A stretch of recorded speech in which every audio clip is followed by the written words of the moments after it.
Hi everyone, I'm Ashley with Field Adventures. I don't know about you, but I love to listen to a good story.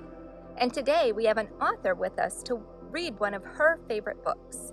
Her name is Vander Heyden, and her book is called Mr. McGinty's Monarchs. As you listen to Linda read the story, you might notice things in Mr. McGinty's neighborhood that are similar to your own. You might wonder if someday you could find your own monarch caterpillar to raise.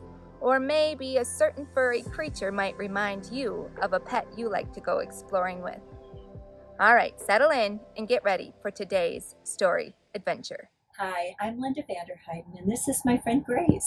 We're here today to read a story together.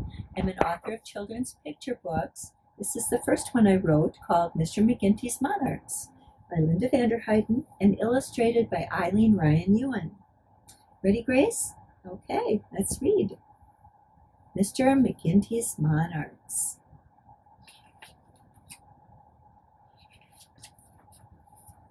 On lazy afternoons, Mr. McGinty watched monarchs dip and rise on the summer breeze.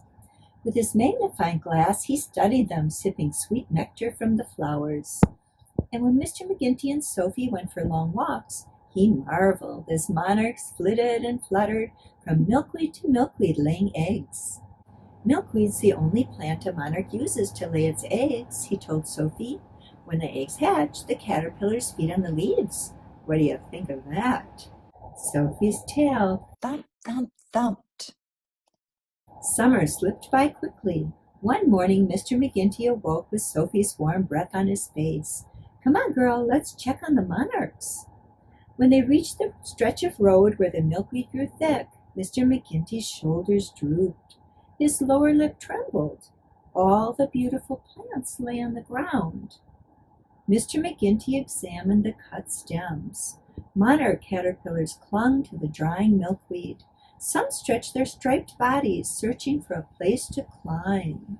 Hurrying home, Mr. McGinty loaded an old wagon with jars. Its rusted wheels squeaked as he pulled it from the shed. Hurry, Sophie, he called. We're going on a monarch mission. Squeak, creak, squeak, creak, squeak, creak. Mr. McGinty carefully picked up each monarch caterpillar. Bet you didn't know these little wigglers are also called larvae, huh, Soph? Sophie sniffed at a caterpillar. Cars slowed. People shook their heads. Lot of fuss over some fancy worms, one woman said. Mr. McGinty paid no heed. With gentle fingers, he lifted each leaf and lowered each larva. Soon his jars were full of wiggling, wriggling, stretching caterpillars. Time to go home, girl, he patted Sophie's head. Mr. McGinty, Sophie, and the wagon full of wriggling, wiggling, stretching caterpillars rolled along. Squeak, creak, squeak, creak, squeak, creak. Mr. McGinty purchased aquariums. Lots and lots of aquariums. He lined the bottoms with sticks and milkweed leaves. He placed the caterpillars inside and covered each aquarium with a screen.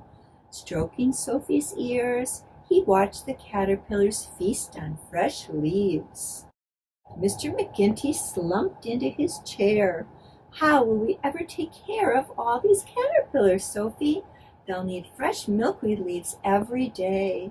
They'll need someone to watch them as they grow, and someone to release them after they become butterflies. Mr. McGinty sat up straight and snapped his fingers. Sophie, he said, I've got it. The next morning, he and Sophie loaded the truck with caterpillars. They drove to a nearby school.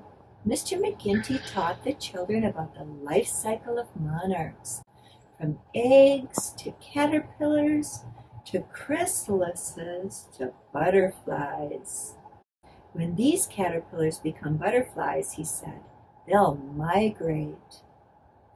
He left an aquarium of wriggling, wiggling, stretching monarch caterpillars with each classroom so the children could feed and care for them. At the end of the day, Mr. McGinty had one aquarium left. His eyes sparkled. Looks like this one's coming home with us, Soph. Every day Mr. McGinty fed the caterpillars fresh milkweed leaves. The monarch caterpillars grew and grew. They formed chrysalises until finally, when the monarchs had straightened their wings and were strong enough to fly, Mr. McGinty rolled out the old wagon one more time. Squeak-queak, squeak-queak, squeak-queak. Ready, Sophie? Mr. McGinty laughed. Woof! Sophie danced around his feet. They joined the children on the playground. Together they lifted the screens from the aquariums. One after another, monarchs spread their wings and flew up, up, up. An early autumn breeze brushed against Mr. McGinty's cheek. He watched as monarchs fluttered feather-light across the field.